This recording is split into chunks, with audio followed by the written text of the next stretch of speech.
Hello! Hi అండి. అందరూ ఎలా ఉన్నారు? Welcome to Gautam vlogs. ఇంకా వినాయక చవితి నిన్న పొద్దుట పూజ అయిపోయాక మా అపార్ట్మెంట్లో కింద అందరూ మా అపార్ట్మెంట్లో మా పిల్లలు, పక్కన పిల్లలు అందరూ కూడా ప్రాక్టీస్ చేశారండి. ఇప్పుడు పిల్లలు ఎంత తెలివిగా ఉంటున్నారో.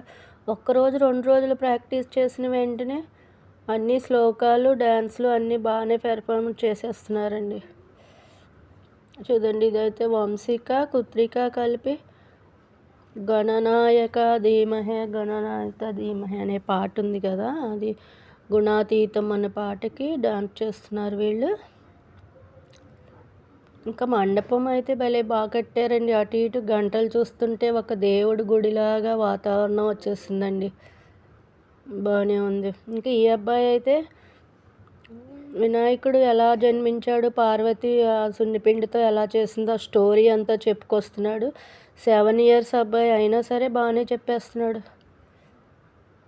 ఇంకా మా సమ్ము పిల్లలు వీళ్ళైతే కనుక లాస్ట్లో జనగణమన పాడేస్తున్నారు. ఇంకా నిన్న సాయంత్రం జరిగిన మా అపార్ట్మెంట్ వినాయకుడైతే కోలాహం అదండి. ఇంకా ఈ మంట అయితే కనుక వేడిగా రైసు, సాంబారు, పప్పుచారు అండి. ఇంకా ఇవాళ వినాయకుడు ఉన్నారు కదా, అందుకని నాన్ వెజ్ వండుకోలేదు, వెజ్జే వండుకున్నాము.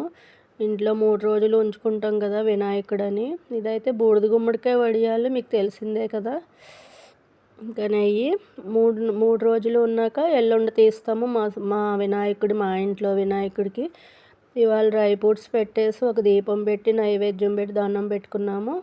ఇదైతే అరటికాయ వేపుడు, లేత అరటికాయ మూల వేపుతుంటే అలా మెత్తగా అయిపోయింది, కానీ టేస్ట్ అయితే బాగానే ఉంది. మిరియాల పొడి వేసి చేసాము. ఇంక ఇంతేనండి ఇవాళకి. బాయ్ అండి, ఉంటాను.